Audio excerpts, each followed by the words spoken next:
Marcus Hayes, Fight Hub TV, here with Egid Kavaliauskas, known as the Mean Machine to the layman boxing fan.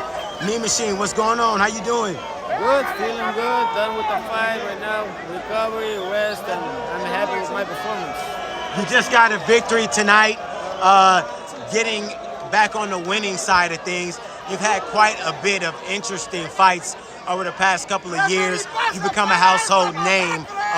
What does it feel for you to be back on the winning column tonight? It's always good to be on the winning streak, and wasn't fighting for more than a year, so it's good to be back in the ring and do what I love. And I love fighting, I love boxing, so I need fights, and I'm happy to be in the ring and win the fights. As we've got a lot of booing behind us, maybe not a fan-friendly fight going on behind us. One fight that promises to be fan-friendly is Terence "Bud" Crawford versus Errol "The Truth" Spence Jr. You have shared the ring with Terence Crawford.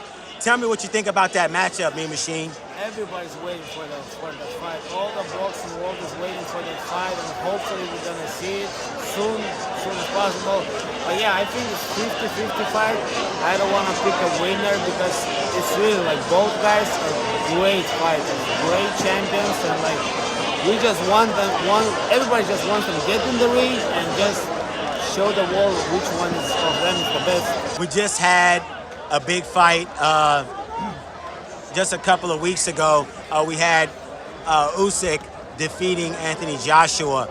Anthony Joshua has now been rumored to be about to fight potentially against Tyson Fury. How do you think those two match up, Tyson Fury and Anthony Joshua? I think Tyson Fury is gonna beat Joshua. I think that Tyson Fury and Josh is not the fight to make. It should be made Tyson Fury against Usyk. That's the fight I want to see, and I think most of the people want to see. To double back to your past really quickly, you fought Vergil Ortiz Jr., who's seated behind me. You fought Terence Crawford, the WBO welterweight champion of the world. Tell me, power-wise, you were stopped by both guys. Who do you think punched harder, or are there different types of punchers? I think Vergil Ortiz has more power. He's a more powerful, more stronger guy and more aggressive guy. If Vergil Ortiz were to get a crack at Crawford, what kind of shot would you give him based on your knowledge of both?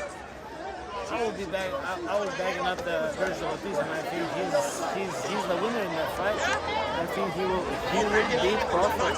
How do you think he defeats Crawford if he fights Crawford?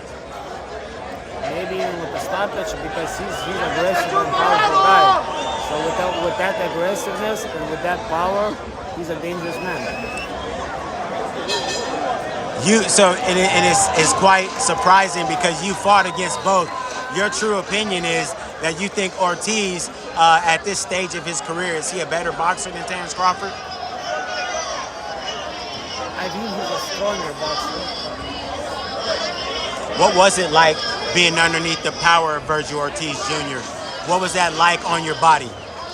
Oh, my body felt those punches, I can tell you that. Yeah, my body felt his hard punches. He showed me I can stop it, and it is what it is. In the fight, in the ring, you give everything what you got, and sometimes it's just not enough. If we don't get a fight between Spence and Crawford, who do you think that Errol Spence Jr. should fight next? I think he should fight even Boots or Vergil Ortiz. Those guys. I think so. Right at the crest of the welterweight division, getting ready to break through to the championship level. How frustrating is it for you to watch Spence and Crawford sort of going through whatever they're going through in negotiations? How hungry has it made you? What are your thoughts on their ongoing negotiation for their bout? It's I wouldn't say it's frustrating, but at the same time, I'm is something gonna happen? Because I just feel at this point, I feel like we're waiting for something that's not gonna happen. It should have happened a long time ago. How interested are you in guys like Stanionis, who holds a piece of the welterweight title, a lower ranked welterweight belt? Are you looking to fight somebody like him or somebody like Boots Ennis? It's not even the belts that interest me. I'm really just interested in the fights that are going to be action-packed, interesting for the fans. Because, I mean, being a boxing fan myself, I like to watch exciting fights. I love to be in exciting fights. So, all those things that you just mentioned, I'm more than happy to step in.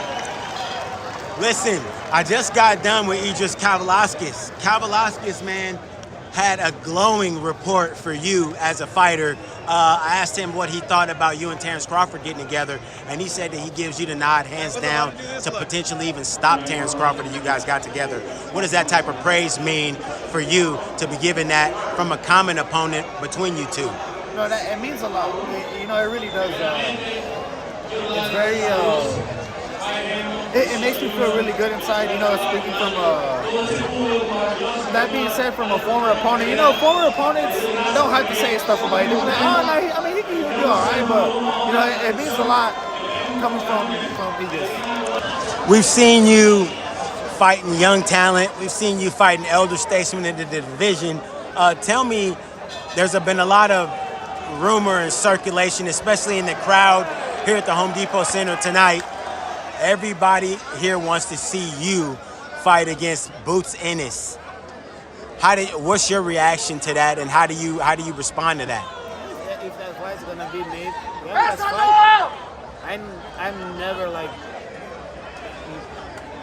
taken away from I'm always fighting who they're gonna put for me to fight. If they're gonna put me with the Boots, I'm fighting him. If they're gonna put me somewhere else, I'm fighting them. I'm not picking opponents. I want to fight the best ones. I want to be on top, so I need to fight the best ones. So Boots, he's showing that he's a great fighter.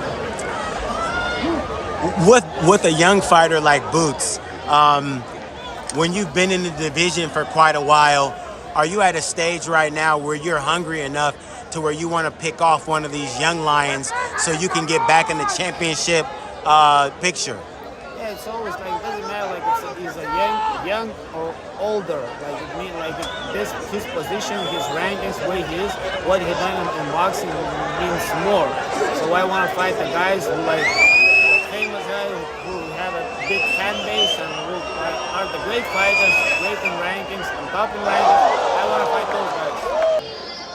I mean, it's unfortunate for the fight to fall through the week of the fight. It's happened to me twice. It's not a good feeling at all. But I mean, and I can't even say that shit happens because it was for a reason that shouldn't have happened. But what do you think about fighters getting? Is there some sort of insurance that you guys can get that if something falls through, like Aflac or something like that? If you guys are listening to Aflac, you might have a vein of business right here. I don't know, but I feel like that we should, but at the same time, the promoters are making money off of it either, so it's how are they gonna pay you? So it's I understand both sides. What happens to the smaller fighters, the proverbially smaller profile fighter, the guy that loses the fight because of something like that happening? What do you think about guys like that? It sucks. It really does, because they kind of almost have no say. If they're a smaller fighter, they have little to no power compared to these other fighters, or maybe the promotions don't necessarily care about them as much as the bigger fighters. So I mean, it's hard being an up and comer.